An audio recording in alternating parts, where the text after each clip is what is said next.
Saturdays for the last 2 months.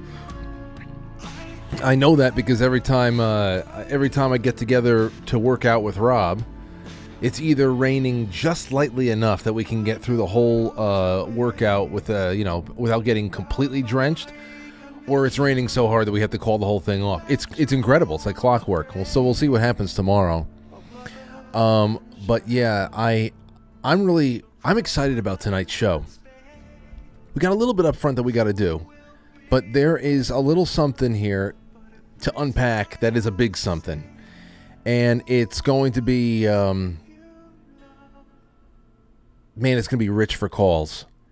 And I just got to say, anybody out there that's watching tonight, if you sometimes say, I'll watch the second half when it's posted later on in the night on BitChute and Rumble and Rockfin and all the other places. I can't go over to quitefrankly.tv tonight. Please come over tonight. There's going to be a lot. There's going to be a lot I want to hear from you guys, and it's big because we're jumping into, of course, the conscious and the unconscious mind, and we're going to apply that to the overall fight for humanity, the quickening degradation of conditions around us, and of course what kind of burden we're going to bear going into the future, and what exciting new possibilities goes along with our I should say exciting new responsibilities, and reconnecting with all types of powers and abilities and the Holy Spirit. It's going to be really good tonight, and at the very least, it's going to leave us with some better questions to ask, which is always the chief goal of anything I do over here over the years. Is if we can find some interesting questions, I'd be good with that. Never really bill myself as an answers guy. I mean, some things just seem self-evident, but tonight I welcome you aboard, and we're going to be talking about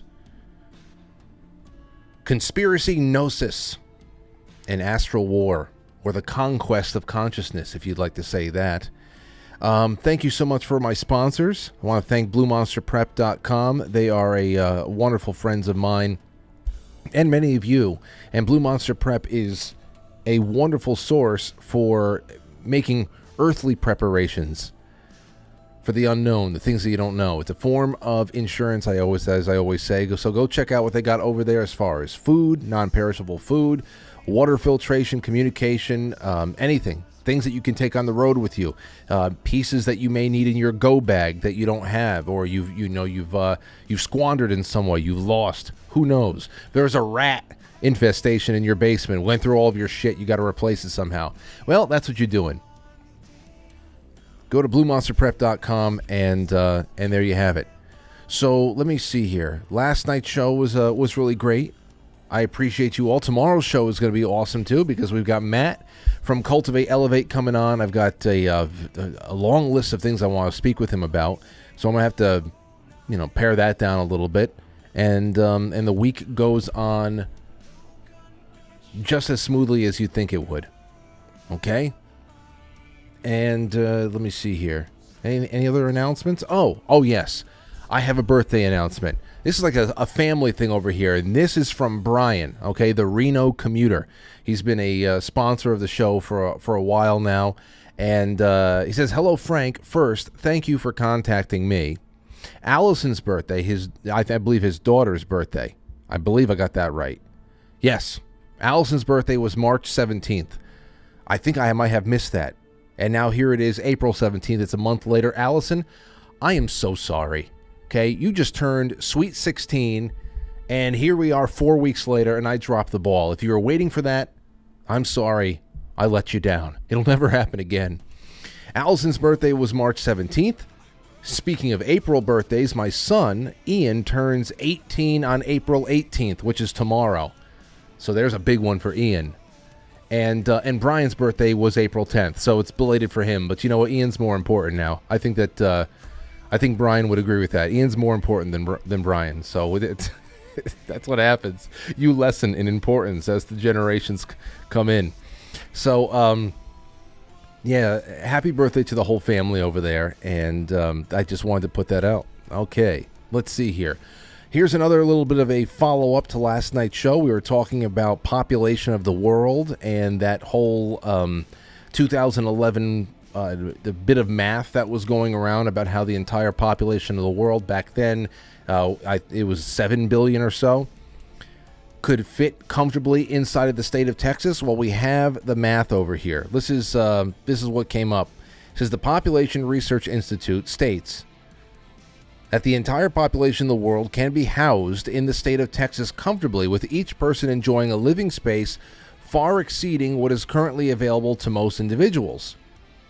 However, another source calculates that if the entire population of the world were to fit in Texas, each person would have approximately 0.027 acres, which is considerably less than 1/4 acre. Still, I calculated I asked Siri to calculate what the square footage of 0.027 acres is, and that is 1,176 square feet.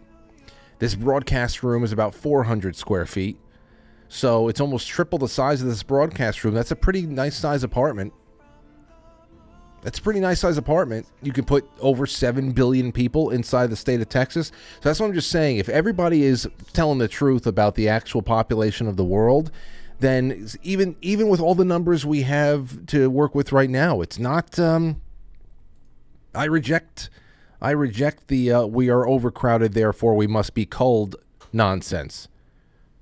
I reject it all. And then I got this from a listener of the show. His name is Pat. And Pat said the following. Pat said, Frank, you've got to take a trip to India and you have to take a trip to China. I may not do any of those things, Pat, but I'm curious to see what comes next. I'm talking about wall-to-wall people, border to border, stacked to the ceiling. Plus, you need land to grow the food to feed all these people. We in America and Canada got it made in the shade regarding land availability. Thanks, Pat.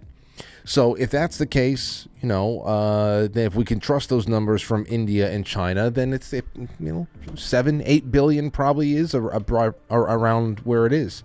There's a few billion just in that area alone. Got 300 something million over here. Probably more than that. I don't know. You add it all up and the billions start pouring in. So there you have it. Everybody gets about 1,200 square feet of a 1,200 square foot apartment in Texas.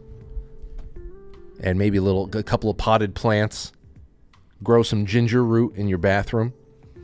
And you become self-sufficient. So there you have that. Over here, there was a hearing today. Matt Gaetz put this out there. Very interesting. U.S. Air Force Secretary admits that less than a third of the F-35s built by Lockheed Martin are operationally capable. The Pentagon has given too much power to the defense contractors that are bilking American taxpayers. It's not going to get better unless we demand accountability, says Matt Gaetz. Less than a third of the F-35s that have been, they've been working on these for, 20 years now? I don't even know it at this point. I got to send this along to some family members of mine because Lauren has a cousin who is in the Air Force and is going through flight school and was just told that he has to choose what aircraft he wants to fly, and the F-35 was one of the things. And I didn't want to say anything right there, but just knowing all the problems this thing has had, just pick anything but the F-35. Pick anything but that. At this point, at least from what I'm reading. And then, of course, this is coming out of Congress today. All right, let's see here. There's one more thing I'd like to play for you, and that is Joe Biden has another recently unknown, incredible chapter of Biden family history. There's a new chapter every week. People don't know if he's just making things up along on the fly or what. But Joe Biden, this is according to the Citizen Free Press, who provided the link, just told the story about his Uncle Bozy got shot down in a plane over New Guinea, and that he was probably eaten by cannibals. Now, he doesn't actually, in this clip, he doesn't say he was eaten by cannibals. He says he was shot down, they found the plane, they didn't find him, and he landed in a place that was infested by cannibals. So what are you going to deduce from that? I don't know, but let's hear it from, speaking of malfunction, let's hear it from his own mouth. We called him Uncle Bozy. He was shot down. He was in the Army Air Corps before there was an Air Force. He flew single-engine planes, reconnaissance flights over New Guinea. He had volunteered because someone couldn't make it. He got shot down in an area where there were a lot of cannibals in New Guinea at the time. They never recovered his body, but the government went back when I went down there, and they checked and found some parts of the plane and the like. And what they found the plane and the like, but not him. They just don't know. So Uncle Bozy got eaten by cannibals. So vote for him. That's it. They should turn it into the slogan. It'd be interesting. It's better than no more malarkey. And Klaus Schwab was like, no, this is not going to do. Not going to do. Use this. Everybody's building back. All right. Let's get this show on the road. We will be right back. I hope you all enjoy the ride. I want you to know that I've smoked pot.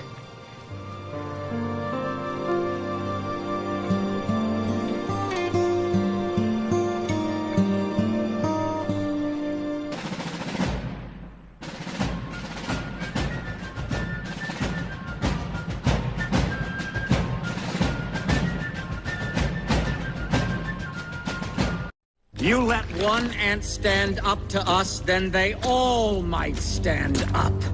Those puny little ants outnumber us 100 to 1. And if they ever figure that out, there goes our way of life. It's not about food. It's about keeping those ants in line. That's why we're going back. Does anybody else want to stay? Let's ride!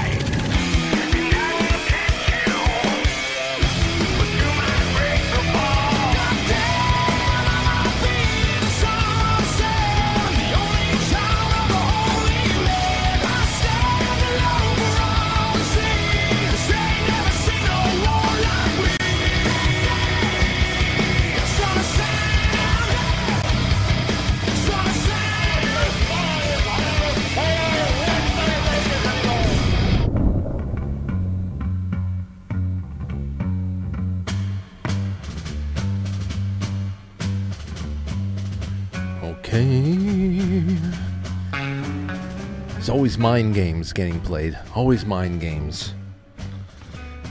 The mind games never stop. They never end. Here's a mind game for you. This will help me put some thoughts in order. Yesterday I saw this article pop around. It was about FISA. And boy, oh boy, FISA. Did we spend so much time learning about FISA? It was all very educational. I'm glad that it happened. I really am. I'm glad that it happened because it just, it prepared us for so much more. So much more going forward, especially when we're with the Great Reckoning about what our expectations were and what the hell kind of a world we've lived in this entire time and how bad it actually was. Here's the headline. Rhinos win. Americans lose. This is from Gateway Pundit. FISA 702 again passes the House by a vote of 259 to 128. And then they list the 117 Republicans who voted for warrantless spying. And especially the 702 queries. It's a travesty. It's horrible. Let's see here. Shortly before the final passage, the House rejected a common sense amendment from Representative Andy Biggs, which would have required a warrant to spy on Americans. However, 86 Republicans voted for authoritarianism, with Speaker Mike Johnson casting the decisive vote. You remember everybody's like, oh, this is a good guy. I honestly even forgot about him. I actually forgot about the House of Representatives. The majorities don't really matter that much. It just doesn't matter. Mike Johnson. What a big impact he's made. Senator Rand Paul, in an interview with Maria Bartiromo this week, slammed Mike Johnson for voting with Democrats again to break the tie and abdicating the power of the purse to the Democrats in the latest spending package. Oh, well, they were impeaching Mayorkas, which is already all done with. But they got to walk a 2x2 down the hallway like a bunch of idiots, though. So that was nice. Like a elementary school play. As I see it now, I'm not sure there's a difference between Mike Johnson being in charge and the Democrats being in charge. Well, there never was going to be. Okay, so it's just such a fog. The reason why I bring this up is just such a fog. You know, soon, in just a couple of short-ass years, we're going to be talking a decade. It will have been a decade since many of you out there were learning about the 702 queries, FISA, going back to 1978. All of us were doing it together. And, you know, the Trump and the unmaskings, the so-called foreign agents, this and that, the two-hop rules. It's just all gone. A decade, nearly a decade is all gone. And then I started thinking, wow, you remember Rod Rosenstein? Remember that name? Remember his pathetic comb over? Remember Andy McCabe and his rat face? Got a rodent face. All up in a puff of smoke. Puff of smoke. Worst types of criminals a nation could encounter. Just ushered right out the back door and allowed to drift away into obscurity. A mind game. One of a long line of mind games. And I guess this leads us to our main topic tonight. Based on some, and it all started on some screenshots that we took and we shared on Telegram recently. And it is based on an article written by Michael Nels, medical doctor, PhD, on his Substack. In the Substack, the headline is Neuro Warfare, Engineering Consent for Totalitarian Future. The Global War on Humanity's Mental Immune System. And of course, there is a link, very, very short, strong link, undeniable link between the mental and the spiritual. And that's all going to link in together. And we're going to start talking about the state that we're in now and what the conquest of consciousness looks like. And that's where all of your thoughts and opinions are really going to shine tonight. Here's a little bit of the screenshots that we put out there. It's from April, a couple days ago, actually. Man discovers how corona jabs control behavior. A previously unidentified neurobiological mechanism of indoctrination that significantly alters personality has been unveiled by molecular geneticist Dr. Michael Nels. Dr. Nels has spoken about his alarming findings of an unprecedented attack on mental freedom that occurred during COVID and claims that there is a silent war against the human brain already well underway. According to Nels, this was a, quote, radical planned transformation of billions of lives, end quote, and was a prerequisite of the Great Reset by 2030 envisioned by the World Economic Forum and many political leaders and technocrats. Dr. Nels claims that a major mental reset had to occur before the acceptance of their enslaving operation abolishing our privacy and property, and the transition to a dystopian existence could occur. Here's a quote. Overwhelming evidence suggests that battles against perpetual pandemics, with COVID-19 just being the beginning, as per the WEF risk report in 2023, uncontrollable climate change and national borders are merely aspects of a singular covert war on the human brain, end quote. Quote, the real battlefield is our autobiographical memory, and thereby the mental immune system of our society. The sharp decline in mental health across all age groups is not mere collateral damage of a flawed anti-COVID-19 strategy, but the logical outcome of a stealthy and sophisticated neuropathological indoctrination process. This process aims for a great mental reset, positioning humanity to, quote, willingly accept a new totalitarian system from the outset, despite its fundamental incompatibility with human nature. Boy, we always talk about fundamental incompatibility with human nature, which is, of course, why those who have accepted the new faith and are trying to carry water for the new faith are so miserable. Because how do you really win? How do you actually really tinker with and remake mankind so that it fits your unnatural lens, your unnatural, standard? It's a hopeless thing. So it really just breeds a state of constant frustration and, of course, anxiety. And you're never more easily manipulated than you are in a high anxiety situation, free floating anxiety, things that you can't even, put your finger on. That stuff is huge in controlling people, and of course, in breeding so much resentment.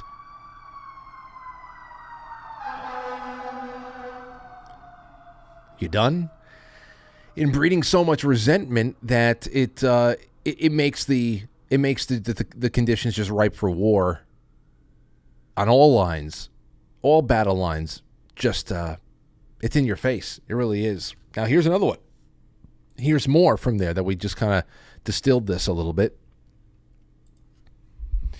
Here's some more quotes. So if you shut down this production of new nerve cells and force the hippocampus to memorize all these different stories, these fear-mongering narratives, then these narratives will enter the brain. They will be memorized in the hippocampus, but for a cost, they will override pre-existing memories. That is so huge. You see, here's a doctor who's coming forward and he's putting his thoughts and his work down on paper. And what is coming forward is a very nicely articulated, diagnosis of the situation that we've talked about for years now, even before 2020, because we were already well into at least 8 years into the real uptick in social warring, whether it be gender, sexuality, race, whatever the hell it is. There is so much out there that has been given to us that is just a poison pill. That how many times we've talked about that they're trying to get people, and it's working. They're trying to get people to misremember their past. It's not even just about forgetting everything, and really just being hyper fixated on right now, because what we're being put into right now, mentally and spiritually invested in, is a constant fight or flight mode. And that takes a lot of energy. It follows you into dreamland at night. It stresses everything out. So aside from just taking up your entire field of vision sometimes, even when you look back on your life and you look back to the late 80s, mid 80s, the 90s, times that you knew were better, objectively better. Obviously, everybody has things that are going on in their personal lives. It might have personally been a horrible time for you for whatever was going on. Societally, big picture though, things were objectively better. Race relations were objectively better. We had a lot easier time laughing at things. We were creating better art. Things were better. But those of us who lived through it are being nurtured into misremembering our past as something that was toxic, something that was oppressive, and that we were part of the system, and we missed all the cues of all the people suffering around us that we were too blind to see. And then, of course, those who were born after 9/11, after all of that, I mean, they have nothing to go by except what they're being taught. How backwards a society it was. That's how bad the 90s were to some people. Can you imagine what they actually think life in the 50s was? It's insane. So for him to go here, Dr. Michael Nels, put this out there and actually articulate that is, it's so validating, even though it's a sad validation. It's something you don't want to be true, but we've talked about this already for 4 years now. It's nuts. I'll read that line again and we'll move on. So if you shut down this production of new nerve cells and force the hippocampus to memorize all these different stories, these fear-mongering narratives, then these narratives will enter the brain. They will be memorized in the hippocampus, but for a cost. They will override pre-existing memories. So what happens, says Dr. Nels, is you override with the narratives, with the fear narratives, with the technocratic narratives, you override your pre-existing memories, your individuality, or your personality, and you change it. If intentional, this would be the most evil thing ever done. That's one hell of a line. So here's a little bit over here. I think it's a little bit of media that was in there, because this was, let me see here. It was attached to, where the hell was it? I forget where this quote was from. Anyway, Michael Nels, absolutely. They pushed it even on unborn children. You know, an idea. Yes, you know, women who are pregnant, young children. So these are all different pieces of a puzzle I couldn't understand. And only when I realized it's not about health, it's not about even money. It's all about cornering the human mind. This is a quote from Michael Nels in an interview that he did, or a podcast. It's all about cornering the human mind. And then it totally made sense suddenly, and all the pieces of the puzzle fell together seamless. And I had a picture in front of me which clearly showed what we are up to, or what they are up to. And that is really to undermine the human ability to think. And it's even worse than that. It's even worse than that which I show in this book, because we need this production of these new nerve cells not only for curiosity, psychological resilience, or our ability to think. It's big. Psychological resilience, curiosity, the ability to think. To lose your personality, though, to just to lose track of all of that. And of course, that has big time spiritual implications, because that fight or flight keeps you right there. It keeps you tethered to something that is very material, that is all fear. There is no enlightenment. There's nothing there that can guide you through and give you confidence in a hard time. And that really kicked off a big thought about where we can go with tonight's show. So I have more here. Now, one of the responses that I got to this on the Telegram was from Mr. Nails. Okay, that was the commenter. Commented how on the Telegram he said that this post reminded him of Dune, the story Dune, and how the memories of our ancestors are stored in our genes. Now, the too long didn't read version of Dune, I have a really great post over here, but it's just that the hero wins the story. He wins the war by raising his consciousness, which gives him an enhanced vision of the future, the battlefield that only he can see. And here's a really great nutshell of it, because I've seen the first part of the new Dune. I watched the David Lynch Dune, a couple of years ago, and it's not Matt loves Dune a lot more than me. I'd like to actually read it one day, but still, I grabbed this so that everybody could be on track with it. Listen to this. Raised on a watery Caladan to be a Duke of the Imperium, trained as a Mentat war master with the abilities of a human computer and carrying the pentultimate genes of secret, centuries-long plan to breed a psychic Superman, Paul is orphaned on Arrakis by a cruel twist of galactic politics. His father is given the planet in Fife, then betrayed and deprived of life and power. Paul must flee to a new destiny among the Fremen of the desert. These oppressed people dream of irrigating their planet and transforming its arid ecology. When an overdose of melange, the spice, that's what Matt is always talking about. When an overdose of melange, the spice drug of Arrakis, triggers in Paul the ability to read the future. He knows how to give the Fremen what they want. Their plan will take hundreds of years, but if they follow him to the victory over the Emperor himself, Paul can promise the transformation in a single generation. Now, that incidental, overdosing of this spice that just all of a sudden awakens something in him, I would consider that pretty much a gate. Something that just, hey, is it divine providence, what the hell happened, but it was an awakening, some kind of a red pill moment, whatever the hell the catalyst was, it brought about a result that can possibly change everything. And as you know, it only takes one snowflake. One snowflake. That last one, that straw that broke the camel's back, that triggers the avalanche, whatever the hell it is, you just don't know. And to add a little bit to that, we have a quote from the McLuhan Institute, and I have more on Marshall McLuhan in a little bit, but I wanted to show you this. This suggests a little bit of a Dune-esque strategy that will be needed to save us in the future. Take a look at this. The McLuhan Institute, from October 19th of 2023 on Twitter, says, here's a quote: "The plain fact is that the only way to keep up with the enemies or rivals is to be ahead of them by sheer design. The new war is to recover perception of our hidden environments, most of them made by ourselves." Okay?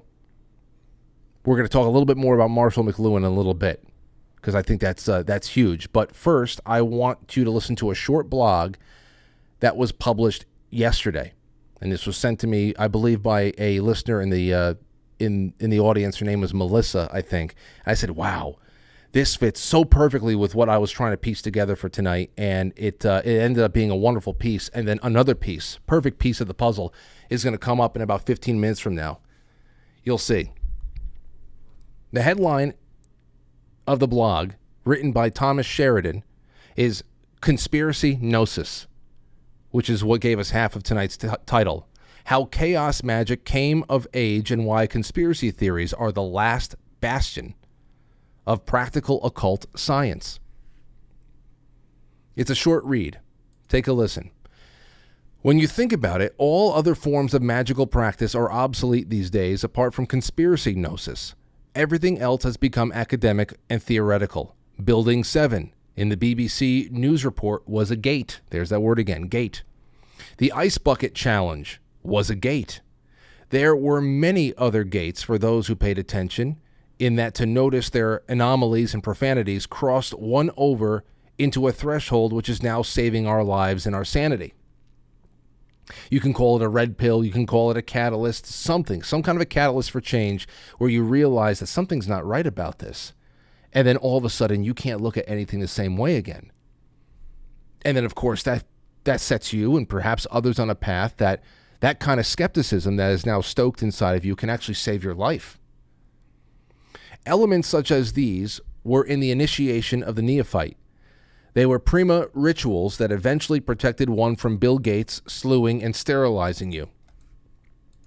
People are continually making videos and writing books on what can be understood and achieved with previous systems of magic or how it was practiced. And the question must be asked, is any of this now bearing tangible fruits? All very good and interesting from a study aspect. I'm glad we have it. But where are the results? Results that have real-world and personal implications. There are not many. Conspiracy Gnosis is a kind of folk magic of the age in that it produces tangible results such as not being murdered by pharmaceutical experimental mRNA treatments and no longer being gaslit and burlesqued by mainstream media or political ideology. No one is free to work on one's self-development. So one is free. So one is free to work on one's self-development. It also, similar to folk magic of the past, thrives among the working class. The conspiracy theorist is the eminent sorcerer of the age. Everything else is arcane and historical at this point. Conspiracy Gnosis is the current, evidentially dynamic path of spiritual and psychic defense of these times. Cynicism is the agency of survival. But it requires discernment and mental discipline. As still being a magical operation, it remains a science and an art. And let's also remember, this is me speaking now, let's also remember one of the main tools that we have had in our arsenal over the last few years where we have seen incredible improvement in our lot as people. And to say, well, we comment all the time about how bad things are getting, but always remember there too, even though it gets tiring and we can feel the gravity taking us down on the shoulders and we have to push back up against it. That is only ever because we're getting somewhere. You don't have to put this kind of pressure on people who are obediently going along to whatever the masters are trying to bring about. Obedience does not bring us this kind of chaos. It doesn't. It doesn't. And one of the main tools that we had in that arsenal is memetics, memes, meme magic. It's literally magic. Okay? Not figuratively magic. It's literally magic. It's a way to galvanize human intention and human spirit. It is in many ways nonverbal. A meme is in many ways nonverbal. Some of the best memes don't even have any text in there, because it's not about steering somebody and trying to keep them in a narrow hallway of thought. So always remember that. I would go as far as saying, this is back to the author, I would go as far as saying that those of us who were shunned and repulsed by the Ice Bucket Challenge a decade ago are still alive today and have retained our DNA fully intact because of being repulsed by it. When was the last time you heard politicians warning the public not to listen to members of the OTO, Wiccan or neo-pagans, DMT hustlers, or the Golden Dawn? However, the same politicians are shit scared of conspiracy theorists. You tell me who has the power in all of this then. I'll tell you, the wise and discerning conspiracy theorists, as they are the only group still on the path of genuine gnosis. That's knowing. Nothing terrifies the profane more than this. They won't ridicule and attack the ones that they are not afraid of. I think it was just so wonderfully written. Wonderfully written by Thomas Sheridan on his Substack. It's called Conspiracy Gnosis. For those of you who spend a lot of time on Substack, I would look into his work, because if that's any indication of it, it's the first time I've read anything from him. It's great, and it fit in perfectly tonight. Thank you, Melissa. So that's it. And to my previous point, the overdose on spice melange in Dune, that can be considered a gate. Now, here's a little picture for you, a little bit more from Marshall McLuhan. World War III is a guerrilla information war with no division between military and civilian participation. Now, this is the screenshot. This is the quote that we used for the World War Truth blog on quitefrankly.tv. If you have not read any of the blog posts on quitefrankly.tv, you need to. We have a lot of plans for a whole new series of posts for this year. 90% plus of everything on there are evergreen topics. That means you can go in there and always learn something, and it's going to be timely and relevant to whatever the hell's going on, because it's not about the news. But a little bit of his background, and I got some of this from Wikipedia. Canadian philosopher whose work is among the cornerstones of the study of media theory. Considered the father of media studies, rightfully saw the media as an extension of man and predicted the internet decades before it came to be. The conditions that the internet would have created. Not necessarily the technology, but exactly what it would do to man. Now, as at a Fordham lecture in 1999, Tom Wolfe suggested that a major under-acknowledged influence of McLuhan's work is the Jesuit philosopher Pierre Teilhard de Chardin, whose ideas anticipated those of McLuhan, especially the evolution of the human mind into what they call the noosphere. Noosphere. In fact, McLuhan warns against outright dismissing or wholeheartedly accepting de Chardin's observations early on in his second published book, The Gutenberg Galaxy. And here's what he says. The externalization of our senses created what de Chardin calls the noosphere, or a technological brain for the world. Instead of tending towards a vast Alexandrian library, the world has become a computer, an electronic brain, exactly as in an infantile piece of science fiction. And as our senses have gone outside of us, Big Brother goes inside. That is a hell of a line right there. As our senses have gone outside of us, Big Brother goes inside. So unless aware of this dynamic, we shall at once move into a phase of panic terrors, exactly befitting a small world of tribal drums, total interdependence, and superimposed coexistence. Are we not there? I'd say so. Now, it is about 7:40 p.m., and I've got a little something for you. I had a little bit more that I was going to do right here, but I have offset that to the second half. And I've got to show this to you. And this is actually a contribution from two people. Now, over the years, about 6 or 7 years ago, Lubomir Arzov, he put out something that many of you have seen. It is a 13-minute or so animated classic at this point called In Shadow. All right? It's In Shadow, A Modern Odyssey. I've put it into the After Hours rotation I don't know how many times. I've watched it I don't know how many times. It just tells this incredible story of our enslavement as a species, the nature of our enslavers, and the triumph of mankind, of man and woman, over the evil. Breaking through any kind of corporate influence, pharmaceutical influence, the vice, the limitations, artificial limitations placed on us, so that others can live off of our backs and keep our humanity suppressed. Wonderful. It's wonderful, and it'll take you. It'll take you places. You know, well, that was 6 or 7 years ago. I've tried to get in touch with Lubomir. Actually, maybe 3 or 4 months ago, I got in touch with him. He didn't respond. I was trying to get him on because just the imagery there is incredible. You're going to have to watch that on your own. But just a couple of, not too long ago, this past week, a follow-up was released. Okay, and it's called Kingdom. 13 minutes long. I didn't even know it was out. I didn't see any of the teasers, even though I'm subscribed to him, or at least I was. I got a text message from Rob tonight, so I would consider this his contribution to the show. He said people should see this. It fits with your show topic tonight.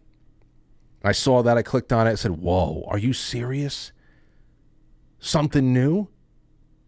Something new from In Shadow. It's called Kingdom. And as I'm watching this, I got another text message I realized was right there, right behind Rob's, I think separated by about 2 minutes, and it was from John Paul Rice.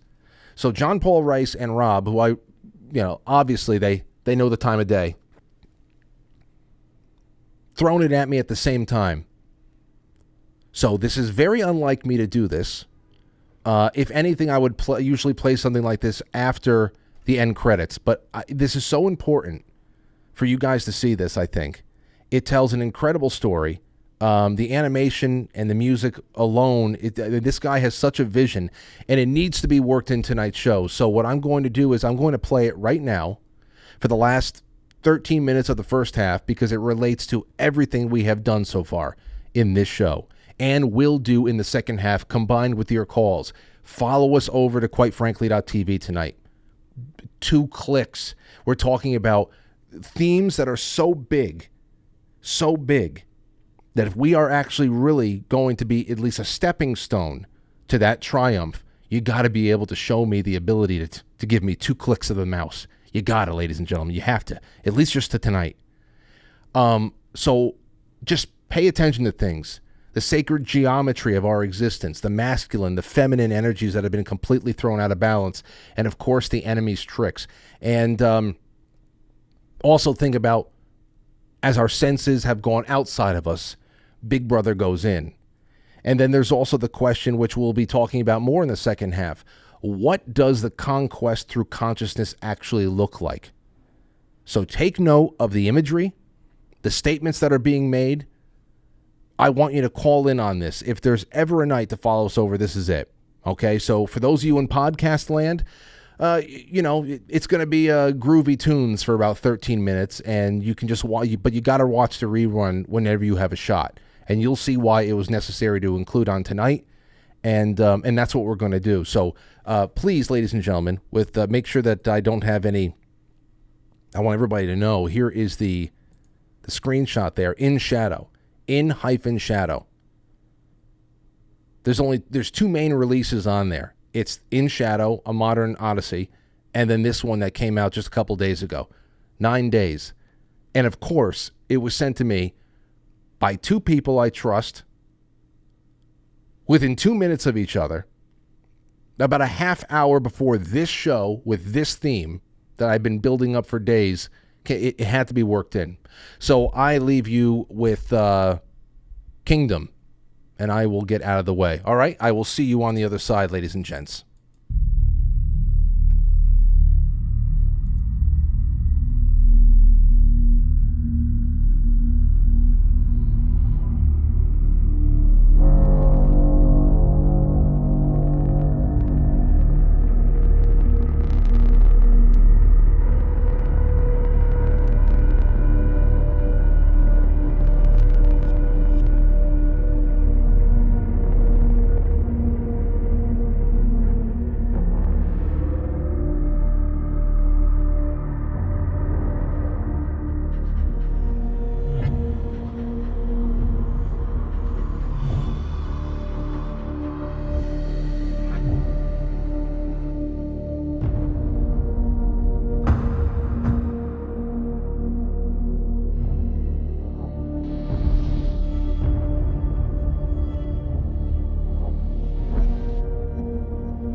rest of the show is available exclusively at pilled.net. Follow the link in the description of the episode, get signed up, it's that easy. Or head on over to quitefrankly.tv, just press play. No paywalls, no censorship, no strings attached. So head on over, quitefrankly.tv, powered by Foxhole, and pilled.net.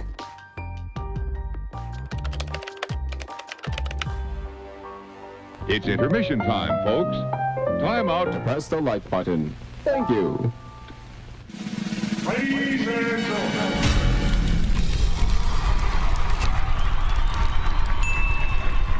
Welcome to intermission. We'll be right back.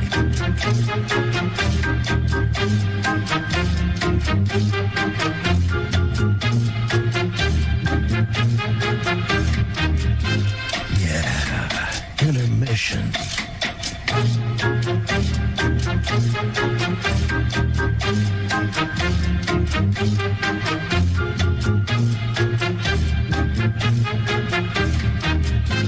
Yeah, intermission.